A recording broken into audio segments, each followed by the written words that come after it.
I hope हमारे सारे participants को मेरी आवाज़ क्लियरली सुनाई दे रही है। यदि मेरे सारे पार्टिसिपेंट्स को मेरी आवाज़ क्लियरली सुनाई दे रही हो और स्क्रीन विजिबल है, तो अपने चैट बॉक्स में क्विकली अगर आप यस टाइप करें तो मुझे समझ में आ सकता है कि मेरी आवाज़ और मेरे आपकी स्क्रीन आपको विजिबल है हमारे सारे पार्टिसिपेंट्स को। या so thank you very much Sumant. So we'll just wait for 2 more minutes as many of our participants are even joining now. So I guess we'll start our session by 4 p.m. exactly.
मैं अपने सारे participants का फिर से एक बार स्वागत करना चाहूँगा आज के हमारे आईपी प्रोग्राम में, इन्वेस्टर एजुकेशन प्रोग्राम में, जहाँ पर आज का हमारा जो टॉपिक है वो कमोडिटी इंडाइसेस है। जहाँ पर हम संक्षिप्त रूप में मैं अगर बात करूँ तो आज हम कमोडिटी इंडाइसेस के ऊपर थोड़ी सी जानकारी लेने का प्रयास करेंगे। सेशन की शुरुआत होने से पहले मैं कुछ चीज़ें हमारे सारे पार्टिसिपेंट्स को बताना चाहूँगा कि आज का हमारा जो वेबिनार है वो ऑडियो और वीडियो मोड में रहेगा, जहाँ पर आप देख और सुन पाएंगे। यदि हमारे किसी भी पार्टिसिपेंट को सेशन के अंतर्गत किसी भी चीज़ का प्रश्न करने की इच्छा होती है तो वो अपने चैट बॉक्स में लिख सकते हैं।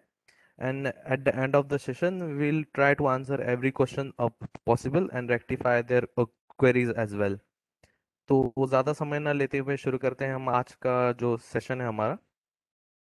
तो सबसे पहले जान लेते हैं कि overview of commodity derivatives ecosystem. तो बेसिकली इस आगे के आने वाली स्लाइड्स में ये रहेगा कि basically commodity derivatives ecosystem India में इवॉल्व किस तरीके से हुआ, क्या क्या मेजर ऐसे माइलस्टोन्स रहे हैं जहाँ पर ये जो पूरा कमोडिटी डेरिवेटिव्स इकोसिस्टम जो आज हम देख रहे हैं एग्जिस्ट करता है, तो उसमें क्या क्या ऐसे माइलस्टोन्स हुए हैं।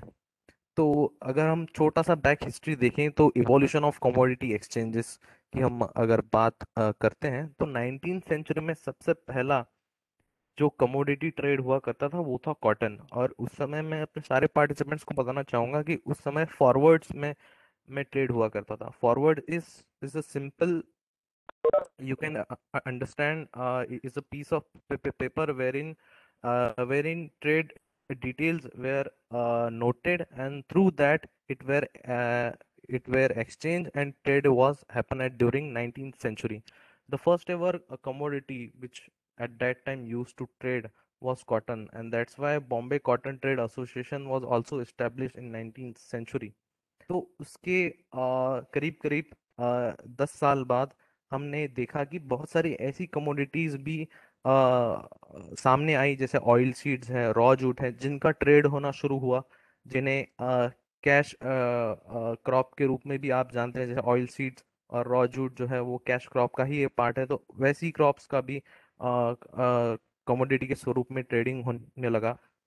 इन सब ट्रेडिंग्स को देखते हुए 1953 में फॉरवर्ड मार्केट कमीशन की स्थापना हुई। अब फॉरवर्ड मार्केट कमीशन, जैसे आज जो हम देखते हैं सेबी है, सिक्योरिटी ने एक्सचेंज बोर्ड जो रेगुलेटर है अभी के समय का कमोडिटी मार्केट का, वैसे ही ये उस वक्त के कमोडिटी इकोसिस्टम का रेगुलेटर हुआ करता था, जिसे फॉरवर्ड मार्केट कमीशन कहा जाता है। फॉरवर्ड मार्केट कमीशन के इस्टेब्लिश होने के बाद बहुत सारे जो प्रोसेस हैं वो स्ट्रीमलाइन हुई, बहुत सारे रूल्स एंड रेगुलेशन और particular pattern of trade establish होता रहा ट्रेडिंग इकोसिस्टम में। उसके बाद जब ट्वेंटी सेंचुरी के लेटर हाफ में हमने बहुत बार ऐसा देखा कि कई बार इस कमोडिटी ट्रेडिंग के ऊपर बैन लगे गए, फिर ये कई बार ये बैन उठाए भी गए। तो द तो 2001 में गवर्नमेंट ऑफ इंडिया ने एक लिस्ट जारी की, जिसके अंतर्गत कुछ कमोडिटीज को परमिट किया गया कि अब ये कमोडिटीज जो है वो निहित रूप से ट्रेडिंग पर्पस के लिए आप ट्रेडिंग प्लेटफॉर्म के ऊपर ला सकते हैं। जब 2001 में गवर्नमेंट ऑफ इंडिया ने जैसे ही ये लिस्ट जारी की, उसके 2003 मतलब 2 साल बाद कई नेशनल लेवल कमोडिटी एक्सचेंजेस की स्थापना हुई, वो ऑपरेट होना शुरू हुए, they came into existence, and and that is how we can see now the ecosystem which is working is a very, you can say, it's a step by step process of the evolution which we are now seeing. And in 2015, SEBI, Security and Exchange Board of India, came into existence as a regulator of commodity derivatives market in India. तो अब थोड़ा सा हम सेबी के बारे में जान लेते हैं कि पर्टिकुलरली कमोडिटी एक्सचेंजेस और सेबी और ये पर्टिकुलर एक स्ट्रक्चर क्या है। अगर हम स्ट्रक्चरल फ्रेमवर्क की बात करें तो जो गवर्नमेंट ऑफ इंडिया है उसके अंदर कई सारी मिनिस्ट्रीज हैं। तो मिनिस्ट्री ऑफ फाइनेंस के अंतर्गत जो एक डिपार्टमेंट है जिसे डिपार्टमेंट ऑफ इकोनॉमिक अफेयर्स कहा जाता है, उसी के अंडर में security and exchange board of India, popularly known as SEBI, आता है, और वो एज ए रेगुलेटर काम करता है कमोडिटी डेरिवेटिव्स मार्केट का इंडिया में, जिसके परव्यू के अंडर नेशनल एक्सचेंजेस, जो कि अभी आप देख रहे होंगे till date 5 national exchanges present है इंडिया में, जिसके जिसमें एनसीडीएक्स है, एमसीएक्स है, आईसीईएक्स है, एनएससी एंड बीएसई है। और एक छोटा सा अगर आपको क्विक फैक्ट देना चाहूँ यहाँ पर, तो total 91 commodities are permitted for trading in derivatives market till date till now. अब हम जान लेते हैं कि क्या ऐसे कदम उठाए गए जिसके कारण एक स्ट्रॉन्ग रेगुलेटरी सपोर्ट मिला इस पूरे कमोडिटी इकोसिस्टम को। तो जब सेबी ने टुक ओवर किया एज अ रेगुलेटर, वो तारीख थी सितंबर 2015। उसके बाद जून 2017 में सेबी परमिटेड ऑप्शंस इन commodity derivative segment, just like stock market में जैसे आप देखते होंगे कि वहाँ पे भी ऑप्शंस जो हैं वो बहुत ज़्यादा मात्रा में यूज़ होते हैं। तो सेबी ने 2017 की जून में डेरिवेटिव्स मार्केट में भी जो कमोडिटी से रिलेट करता है उसमें भी ऑप्शंस के लिए permission the. Then SEBI again permitted category 3 AIFs. Category 3 AIFs are the, you can say, investment categories. In that particular category, they invest in commodity derivatives market as well. Then in the next following month, September 2017, SEBI did another regulatory support. You can say that SEBI permitted the integration of equity and commodity arms of broking, जहाँ पर पहले किसी broker को अगर equity market में काम करना चाह रहा है और कमोडिटी मार्केट में भी काम करना चाह रहा है, तो उसे दो अलग अलग कंपनियों के रूप में काम करना पड़ता था। अब सेबी के इस निर्णय के बाद एक ब्रोकर इक्विटी और कमोडिटी दोनों आर्म मिलाकर भी एक कंपनी के रूप में इक्विटी और कमोडिटी दोनों मार्केट में अपना एक्सपोजर, अपना वर्क कर सकता है। देन अगेन बैंक सब्सिडरीज को अलाउ किया कि वो आकर कमोडिटी डेरिवेटिव्स प्रोडक्ट में पार्टिसिपेट करे, जहां पर बैंक को पहले ये बिल्कुल परमिशन नहीं दिया जाता था, अब बैंक भी as a participant commodity derivatives market में पार्टिसिपेट कर सकता है। बैंकों को एक और परमिशन दी गई कि वो प्रोफेशनल क्लियरिंग मेंबर के रूप में भी इस मार्केट में काम कर सकता है। अब प्रोफेशनल क्लियरिंग मेंबर क्या होता है? प्रोफेशनल क्लियरिंग मेंबर अगर अपन मोटा मोटी समझे तो जो भी ट्रेड्स होते हैं उसका जो सेटलमेंट होता है, जो ये पार्ट देखता है, तो उस पार्ट देखने वाले को हम प्रोफेशनल क्लियरिंग मेंबर कहते हैं। तो बैंकों को भी ये सहूलियत दी गई कि वो as a professional clearing member भी पार्टिसिपेट कर सकते हैं। Then again, in September 2018, foreign private investors were permitted to hedge their exposure in Indian markets on commodities। जैसे कि आप देख रहे होंगे ग्लोबलाइजेशन के कारण बहुत सारी जो फॉरेन प्राइवेट इन्वेस्टर्स हैं उनको परमिट किया कि आप आए इंडिया के अलग अलग सेक्टर्स में अपना इन्वेस्टमेंट करें।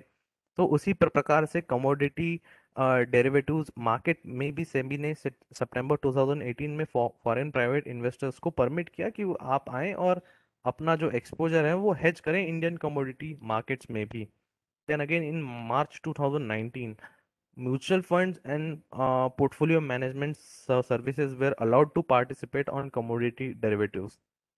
जहां पर आप देख रहे होंगे कि इन सब सालों में म्यूचुअल फंड्स जैसी जो चीजें थी और पोर्टफोलियो मैनेजमेंट सर्विसेज जैसी जो चीजें थी वो पहले परमिटेड नहीं थी कमोडिटी डेरिवेटिव्स मार्केट में, लेकिन अब ये सारी चीजें परमिटेड हैं। और उसी के बाद जून 2019 में कमोडिटी इंडाइसेस को भी सेबी ने परमिट किया कि आप कमोडिटी इंडाइसेस में एक्सचेंज अब कमोडिटी इंडाइसेस के रूप में कोई भी प्रोडक्ट ला सकता है। तो जैसे अगर मैं इंडाइसेस की बात करूँ तो आप निफ्टी 50, बैंक निफ्टी, इन सब से वाकिफ ही हैं, क्योंकि रोज हमें सुनने में आता है किसी न किसी स्वरूप में कि बैंक निफ्टी या फिर निफ्टी 50। तो ये जो कंपाउंड होते हैं कई सारे स्टॉक्स के, उसी तरह कमोडिटी इंडाइसेस भी बहुत सारी कमोडिटीज का एक कंपाउंड होता है जिसे कमोडिटी इंडाइसेस कहा जाता है। अब हम ये देख लेते हैं कि एनसीडीएक्स के ऊपर कितनी सेक्टर में कौन सी कमोडिटी लिस्टेड है, या फिर हम इसे ऐसे भी देख सकते हैं कि कौन से ऐसे कॉम्प्लेक्स है जिसके अंदर कमोडिटीज एनसीडीएक्स के ऊपर अवेलेबल है ट्रेडिंग पर्पस के लिए। जैसे अगर हम सीरियल और पल्सेस की बात करें तो बाजरा है, बार्ली है, चना है, maize, wheat, moong and paddy. Then in spices we have coriander, jeera and turmeric. Again, in fiber, if we talk about, then we have cotton seed oil cake, Shankar कपास 29 कॉटन, जो कि बहुत अपने आप में एक इंडस्ट्रियल प्रोडक्ट के रूप में भी आप जिसे देख सकते हैं, जो कि आप देख रहे होंगे कि टेक्सटाइल इंडस्ट्री बहुत ज़्यादा इसका रिक्वायरमेंट रहता है। In guar complex we have guar seed and guar seen, again industrial usage raw material के रूप में हम ग्वार सीड और ग्वार गम को देखते हैं। ऑयल एंड ऑयल सीड्स की अगर हम बात करें तो soybean, refined soya oil, mustard seed, castor seed, crude palm oil, CPO जिसे बहुत फेमसली कहा जाता है, और सीसम सीड। तो इतने सारे कॉम्प्लेक्सेस में आपको मल्टीपल कमोडिटीज अवेलेबल है एनसीडीएस के प्लेटफॉर्म के ऊपर, जहां पर आप उसका ट्रेडिंग पर्पस के लिए यूज कर सकते हैं। अब थोड़ा सा मैं हमारे सारे पार्टिसिपेंट्स को एक संक्षिप्त में इसका डिफरेंस समझाना चाहूंगा कि कमोडिटी डेरिवेटिव्स और फाइनेंशियल डेरिवेटिव्स में क्या अंतर होता है। तो कमोडिटी डेरिवेटिव्स की जहां तक बात करें तो सेटलमेंट यहाँ पर एक्चुअल डिलीवरी बेसिस पे होता है, जहां पर अगर फाइनेंशियल डेरिवेटिव्स की बात करें तो जितने भी सेटलमेंट्स वहां पे होते हैं वो सारे कैश सेटल्ड होते हैं। वही अगर मैं कमोडिटी डेरिवेटिव्स में की बात करूं तो क्वालिटी और क्वांटिटी का डिफरेंस होता है, क्योंकि इंडिया एक डाइवर्स कंट्री है, वेरियस एग्रीकल्चरल इकोसिस्टम प्रेजेंट है यहाँ पर, तो क्वालिटी और क्वांटिटी का डिफरेंस आना लाजमी सी बात है। तो कमोडिटी डेरिवेटिव्स मार्केट में ये अंतर होता है फाइनेंशियल डेरिवेटिव्स के, जहाँ पर फाइनेंशियल डेरिवेटिव्स में आप देखेंगे क्योंकि सारे स्टॉक्स होते हैं तो ऐसा कोई डिफरेंस पर्टिकुलरली वहां पर हमें देखने को नहीं मिलता है।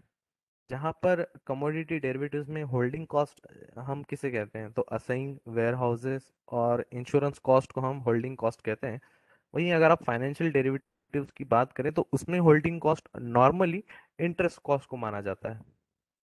कमोडिटी डेरिवेटिव्स में जो फिजिकल मार्केट जो होते हैं वो सीजनल इन नेचर होते हैं। जैसे आप देखोगे कि सोयाबीन या फिर मस्टर्ड या फिर कॉटन, ये सारे सीजनल इन नेचर हैं, क्योंकि ये कमोडिटीज ही सीजनल ग्रो होती हैं, तो इसलिए इनके फिजिकल मार्केट भी सीजनल इन नेचर होते हैं। जहाँ पर फाइनेंशियल डेरिवेटिव्स की अगर हम बात करें तो cash market through out the year active होते हैं। अब क्या ऐसे फैक्टर हैं जो कि कमोडिटी डेरिवेटिव्स मार्केट के ऊपर इम्पैक्ट डालते हैं, तो आप देखेंगे तो डिमांड और सप्लाई कमोडिटीज की, import and export regulation commodities का, और फिर गवर्नमेंट इंटरवेंशन। जैसे कई जो कमोडिटीज हैं वो फूड सिक्योरिटी एक्ट के अंतर्गत आती हैं, तो वैसी अगर कोई कमोडिटी है जिसे गवर्नमेंट किसी फूड सिक्योरिटी एक्ट के अंदर डालती है, तो उससे उसके प्राइसेस के ऊपर काफी इफेक्ट गिरता है। वहीं अगर हम फाइनेंशियल डेरिवेटिव्स की बात करें तो यहाँ पर ग्लोबल और लोकल इकोनॉमिक कंडीशंस बहुत ज़्यादा इम्पैक्ट डालती हैं। वही performance of the entity, which ever stocks you are buying और selling, the performance of that particular entity और that particular company effectively affects the costing of or the prices of that particular share. Then the taxation structure also impact on the financial derivatives. तो एक छोटा सा question है यहाँ पर हमारे सारे पार्टिसिपेंट्स के लिए कि who regulates the commodity derivative market in India. तो मैं सारे अपने पार्टिसिपेंट से रिक्वेस्ट करूंगा कि जल्दी से इसका आंसर दे दे, क्योंकि ये बहुत ही सिंपल क्वेश्चन है। Who regulates the commodity derivative markets in India? Yes Satyam, you are correctly said, it is D, SEBI.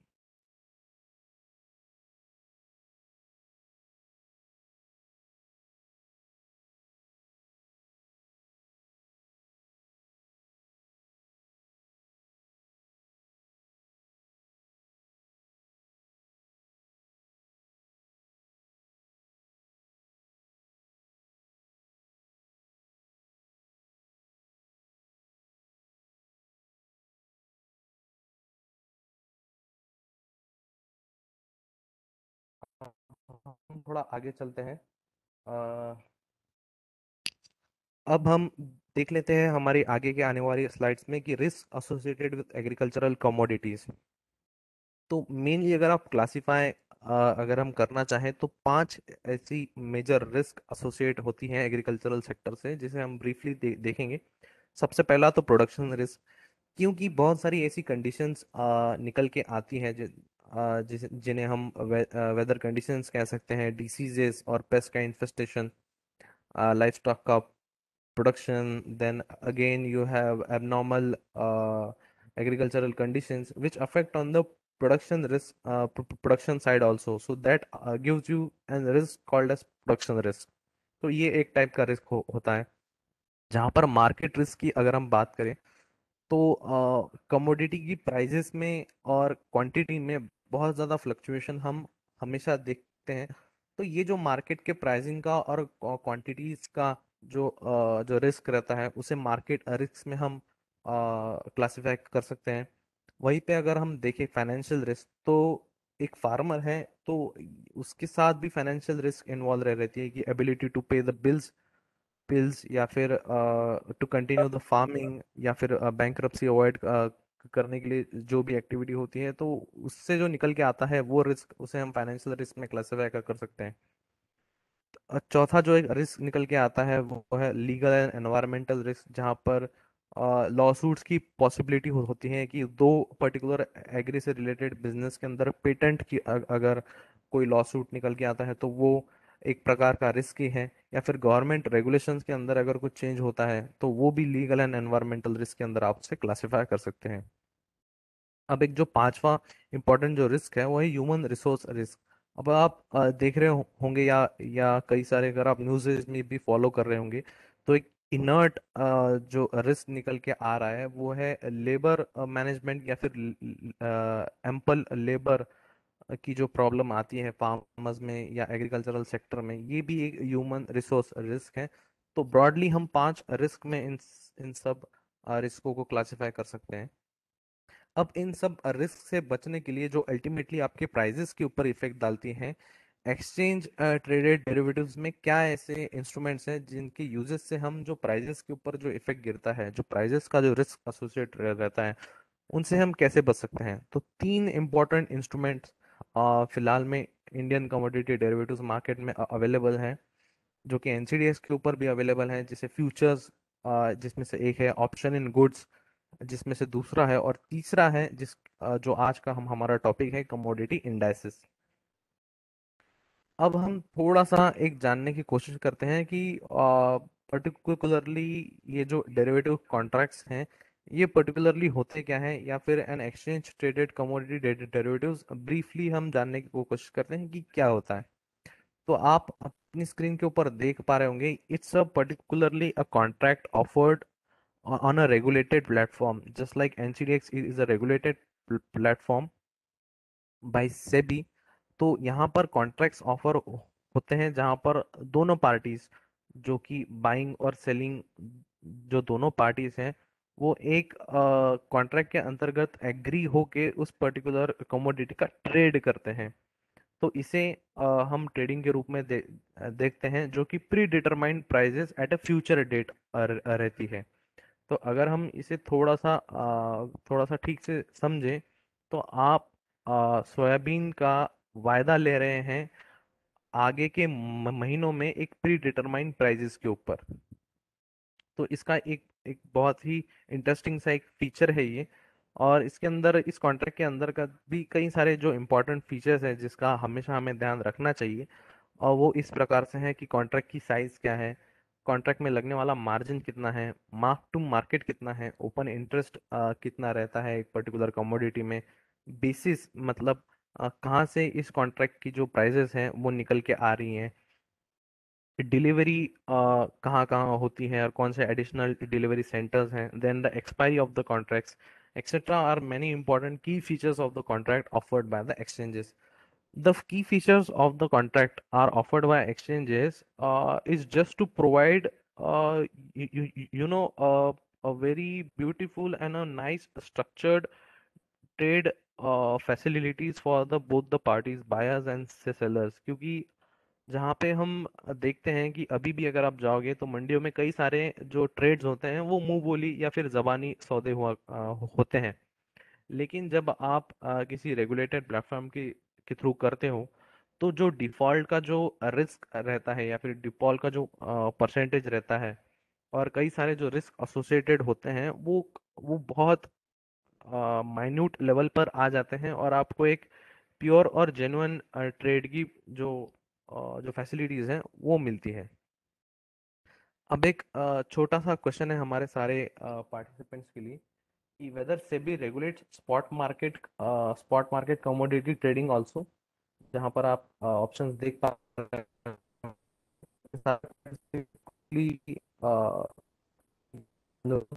करूंगा कि वो इस चीज का आंसर दे, whether SEBI spot market commodity trading also.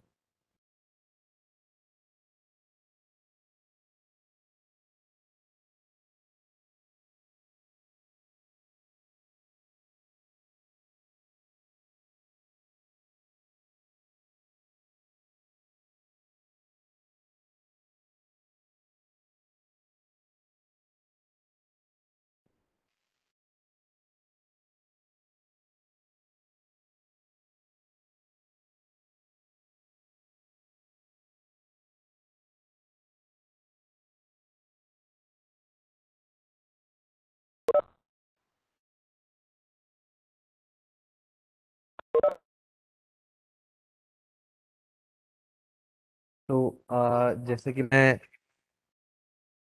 इस चीज का आंसर देख पा रहा हूँ, बी करेक्ट है। SEBI spot market commodity trading नहीं करता है।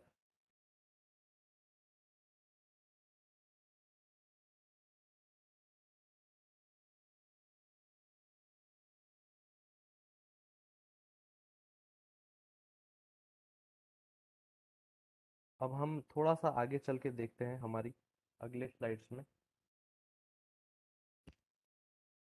अब हम आते हैं हमारे मेन टॉपिक के ऊपर, जो कि है कमोडिटी इंडाइसेस, जो कि एनसीडीएक्स के प्लेटफॉर्म के ऊपर एग्रीडेक्स एक हमारा जो कमोडिटी इंडाइसेस है वो है।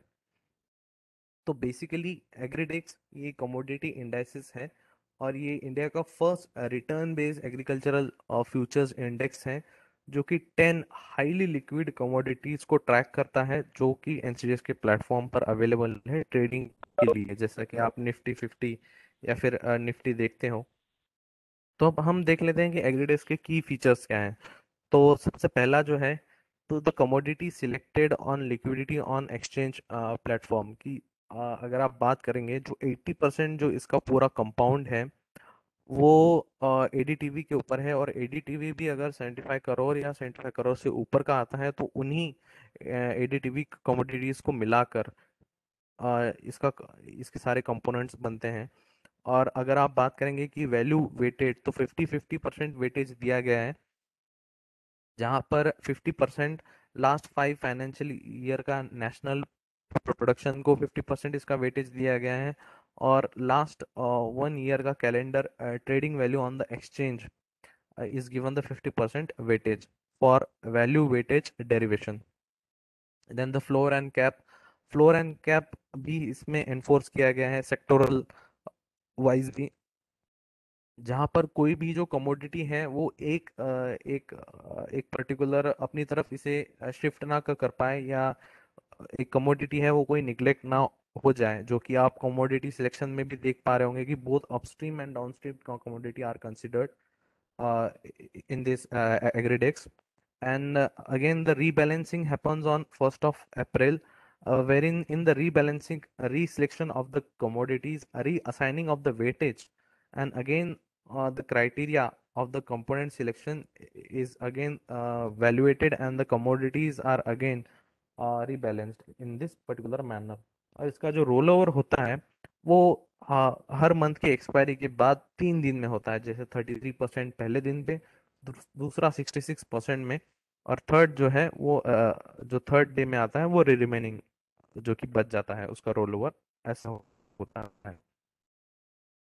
अब इस पूरे इंडाइसिस में सेक्टर कौन से हैं, तो अगर मैं सेक्टर की बात करूं, तो एनसीडीएक्स के ऊपर भी आपको ये सेक्टर देखने को मिलेंगे, जैसे सॉफ्ट में शुगर, एडिबल्स ऑयल में RM seed, soybean, refined soya oil, CPO, then pulses में चना, मूंग, इंडस्ट्रियल प्रोडक्ट्स की अगर मैं बात करूँ तो ग्वार सीड, ग्वार गम, कैस्टर सीड, ग्रेन्स की मैं अगर बात करूँ तो वेट, बार्ले, मेज, paddy, bajra.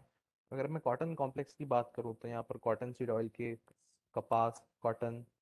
Then again if I talk about spices, then we have turmeric, dhania, jeera. अब देख लेते हैं कि बेसिकली इंडेक्स का कंपोनेंट क्या है, जो एग्रीडेक्स जिसकी हम बात कर रहे हैं। तो आपको आपकी स्क्रीन के ऊपर दिख रहा होगा कि सोयाबीन जो इसका मेजर कंपोनेंट है, उसका जो परसेंटेज है इस पूरे इंडेक्स में वो 15.65% है, जो कि 20 से कम है, जो कि फ्लोर कैप है, फ्लोर कैप है, जो कि एक कैप है, सॉरी। और फ्लोर आप देख रहे होंगे टर्मरिक में 3.9%, जिसका जिसका मतलब ये है कि 3% से नीचे कोई कमोडिटी आपको देखने को नहीं मिल रही है। तो अगर आप आपकी स्क्रीन के ऊपर देख पा रहे होंगे, तो सोयाबीन, सोया रिफाइंड, टर्मरिक, कैस्टर, चना, कोकुड़, जिसे हम कॉटन सीड ऑयल केक भी कहते हैं, ग्वार गम, guar seed, jeera and RM seed are the major components of the एग्रीडेक्स।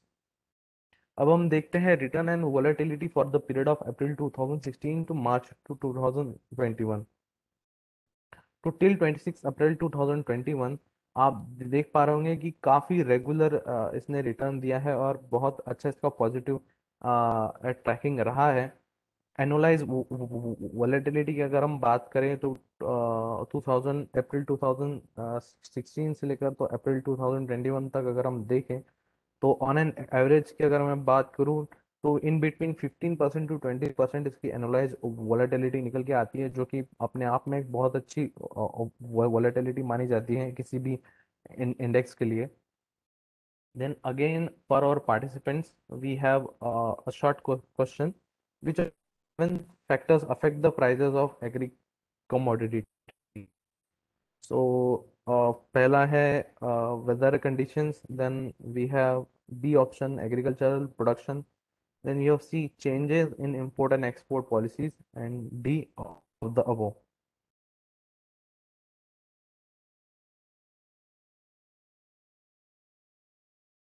जैसा कि मैं देख पा रहा हूँ हमारे सारे पार्टिसिपेंट्स ने करेक्ट आंसर दिया है डी। तो जो एग्रीकल्चरल कमोडिटीज की प्राइसेस हैं और उनके ऊपर सारी चीज़ों का इफेक्ट गिरता है जो कि एग्री रिलेटेड है, जैसे weather conditions, agricultural production, changes in import and export policies.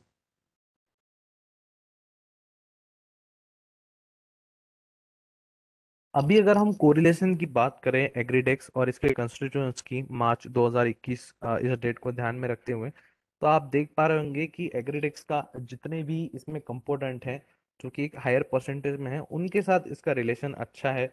क्योंकि आप देख रहे होंगे कि सोया, बीन और सोया रिफाइन और आरएम का इसके अंदर मोर देन 50% इसका कोरिलेशन आ रहा है। तो for hedging purpose, with in combination with agridex, we can look it as an opportunity to trade in agridex as well as in the underlying soybean and RM seed and refined soya oil also. अभी अगर मैं index और near month futures की बात करूँ तो काफी हमें देखने को मिल रहा है इस पूरे ग्राफ में कि काफी सिमिलरली ये मूव कर रहे हैं। तो एक एक ट्रेडिंग पर्पस के लिए, इन्वेस्टमेंट के लिए भी, और आप देख पा रहे होंगे कि हेजिंग के रूप में इस्तेमाल करने के लिए भी ये काफी अच्छा टूल है।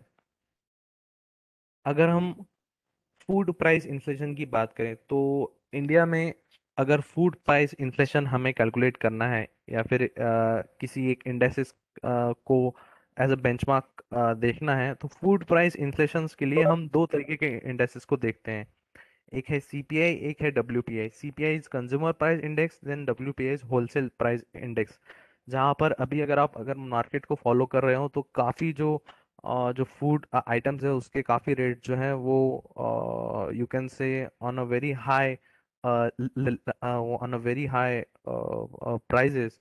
So AgriDex gives you an opportunity to hedge yourself against this food price inflation. So as a food price inflation hedging tool also, agriculture has been a very good tool. Many people are still using it as a hedging tool.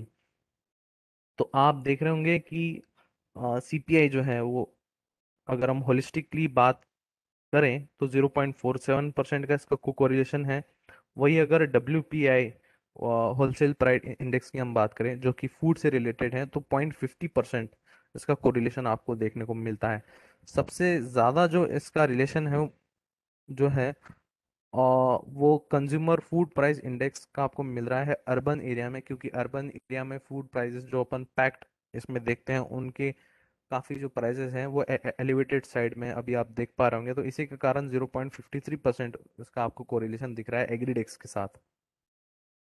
अब एक छोटा सा small question है हमारे सारे participants के लिए कि व्हाट इज एन आर्बिट्राज।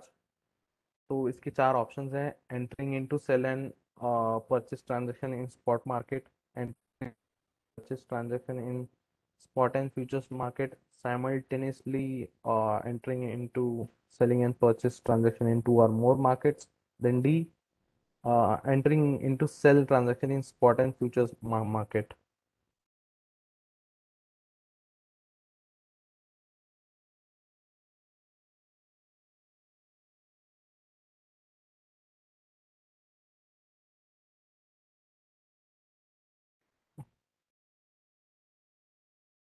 तो एक जो मैं आंसर देख पा रहा हूँ वो शालू जी जो है उन्होंने दिया है बी। तो शालू जी, मैं ये बताना चाहूंगा कि arbitrage is basically, you can say you are partially right, but यहाँ पर स्पॉट और फ्यूचर मार्केट में आप एक तरीके का पोजीशन नहीं ले सकते। या यदि आपको आर्बिट्राज करना है तो साइमल्टेनियसली आपको कॉन्ट्रास्ट पोजीशंस क्रिएट करनी पड़ती हैं दो या मल्टीपल मार्केट्स में। तो यदि आप, जैसा आपने कहा बी ऑप्शन, तो अगर आप इसको ठीक से पढ़ रही हैं तो एंटरिंग इनटू परचेस ट्रांजैक्शन, तो purchase transaction is only buying. So you have to create here two contrast proposition, either buy or sell. That is when it is called as arbitrage.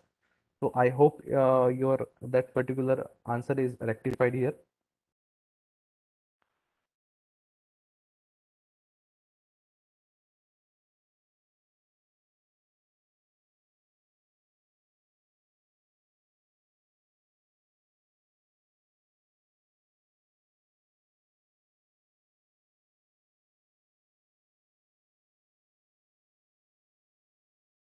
तो अगर हम एग्रीडेक्स का अदर इंडाइसेस जो कि cash settle बाकी के indices हैं, जो कि हम रोजमर्रा की जिंदगी में सुनते हैं, निफ्टी 50, सेंसेक्स, या फिर जो फाइनेंशियल प्रोडक्ट्स हैं जैसे गोल्ड और सिल्वर, तो इसका आप कहीं पे इसके साथ रिलेशन आपको देखने को नहीं मिलता है। तो इसी की वजह से for the diversification of your investment basket, Agridex is also a tool for a investment avenue if you are searching. जैसे कि हम कई बार सुनते हैं, जो कि फेमस इन्वेस्टर्स हैं, उनकी एक बहुत अच्छी कहावत भी है कि never put your eggs in one basket. So as far as investments are concerned, the same thing applies also. Never invest in one particular item or one particular entity. So Agridex, uh, as of now, if you are saying the prices are quite on the upper side, so Agridex give you an opportunity for an investment option also. अब जान लेते हैं कि इसके benefits क्या क्या हैं। तो जैसे एग्रीडेक्स एक कंपाउंड है, तो ओवरऑल डायरेक्शनल इंडिकेटर के रूप में ये आपको इंडिकेट करता है मार्केट का डायरेक्शन। देन डाइवर्सिफाइड बास्केट में अगर आप इसे आप देख सकते हैं इन्वेस्टमेंट के दृष्टिकोण से। और एग्री रिलेटेड एस्टिमेटेड रिस्क और सिस्टमेटिक रिस्क आप इसे कैलकुलेट कर सकते हैं। Very low correlation with other asset classes and indices, जो कि अभी हमने हमारी पिछली स्लाइड में देखा। Effective benchmarking, real time calculation आपको इसका मिल जाएगा, और ये प्रोफेशनली मेंटेन्ड है by NSE, National Stock Exchange Indices Limited, जो कि कई सारे इंडाइसेस को मेंटेन करता है। तो अब इसके फीचर्स हम देख लेते हैं कि इसके ट्रेडिंग एवेन्यू या फ्यूचर ट्रेडिंग एवेन्यूज कैसे बनते हैं। तो सबसे पहला, ये कैश सेटल्ड है, उसकी डिलीवरी आपको नहीं लेनी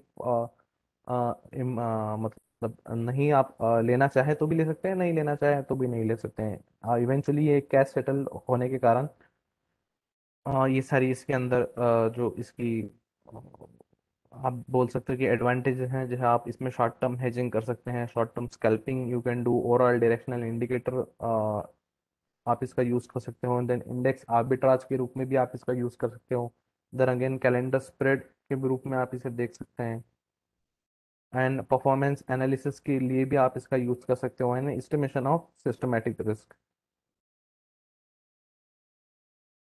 अब ये एक हमारे पार्टिसिपेंट्स के लिए एक छोटा सा इंटरेस्टिंग सा क्वेश्चन है। अगर आपने हमारा पूरा जो सेशन है आज का ठीक से देखा है, तो आप इसका आंसर एकदम क्विकली दे पाओगे कि how many national level exchanges are there. तो ऑप्शन है 1, 7, 5 एंड 3। तो मैं अपने सारे पार्टिसिपेंट से चाहूंगा कि इसका एकदम quickly करें, क्योंकि ये बहुत सा question है।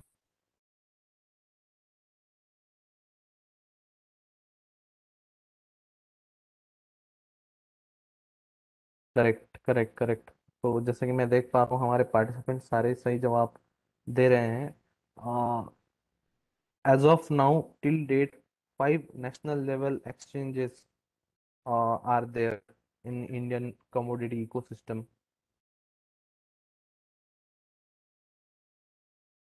तो अब हम जान लेते हैं कि एनसीडीएक्स के एग्रीडेक्स, ये जो हमारा फ्यूचर कॉन्ट्रैक्ट है, इसके स्पेसिफिकेशन किस तरीके से है। तो ये एक एक एक आप कॉन्ट्रैक्ट के रूप में भी आप इसे देख सकते हैं कि टाइप ऑफ कॉन्ट्रैक्ट अगर हम देखें तो इंडेक्स फ्यूचर है। Name of the index is NCDEX Agridex. Underlying इसका एनसीडेक्स एग्रीडेक्स ही है। टिकर सिंबल जो इसका है वो कि एग्रीडेक्स है। डेट, मंथ एंड एक्सपायरी, जिसका एग्जांपल भी आपको अपनी स्क्रीन के ऊपर दिख रहा होगा कि एग्रीडेक्स 30 जून 2020।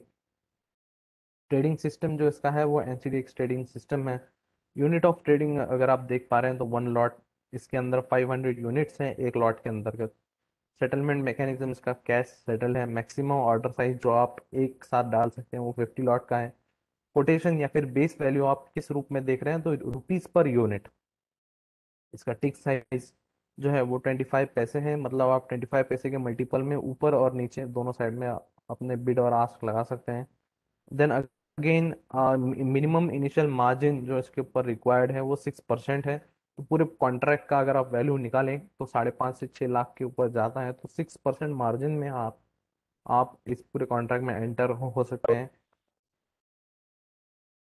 अब हम एनसीडीएक्स के एग्रीडेस लॉन्च कैलेंडर देख लेते हैं।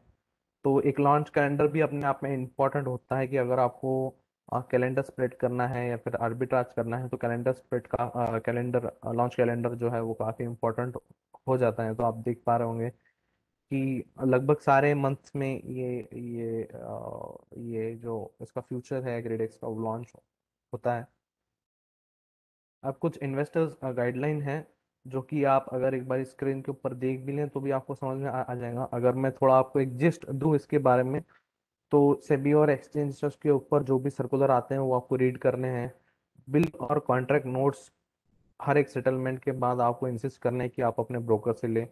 बिल और कॉन्ट्रैक्ट नोट हमेशा आप ठीक से देख लें कि इसके अंदर रेलेवेंट इंफॉर्मेशन जैसे member registration number, order detail, बाकी सारी चीज़ें हैं जो अवेलेबल हैं।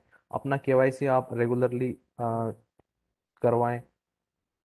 देन अगेन पे पे रिक्वायर मार्जिन और M2M का जो ऑब्लिगेशन अपने ऊपर हमेशा रहता है वो हमेशा आप आ, आ, बनाए रखें और उसको टाइमली आप पेमेंट करते रहें उसका।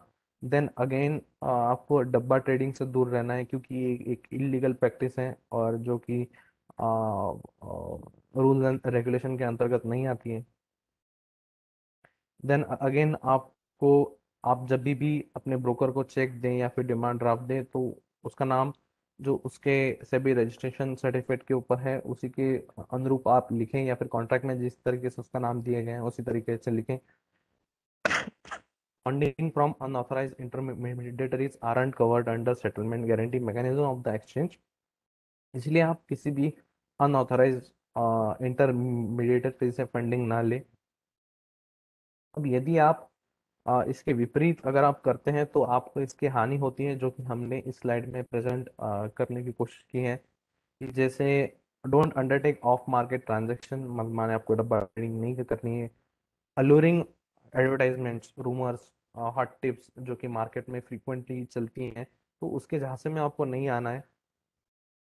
सिंपली एक्सप्लिसिट या इम्प्लिसिट प्रोमिसेस की आपका आपको मतलब इतना परसेंटेज आपको प्रॉफिट मिल जाएगा, इतना परसेंट प्रॉफिट मैं आपको दे दूंगा बना के, इन सब चीज़ों में नहीं पढ़ना है। आपको अपना एक कॉन्शियस, अपना एक अंडरस्टैंडिंग और अपना एक एनालिसिस करके हमेशा ही इस पर पर्टिकुलर मार्केट में ट्रेड करना चाहिए। तो इसी के साथ मैं आज का सेशन समाप्त करता हूँ। अगर हमारे पार्टिसिपेंट्स को कोई क्वेश्चन है तो वो ज़रूर अपने चैट बॉक्स में हमारे साथ शेयर कर सकते हैं। हम इसका ज़रूर आंसर देने का पूरा पूरा कोशिश करेंगे। If any of our participants have any question, I repeat, तो प्लीज़ अपने चैट बॉक्स में लिखें या फिर अपने आप को आप अनम्यूट करके भी और हमें डायरेक्टली क्वेश्चन पूछ सकते हैं।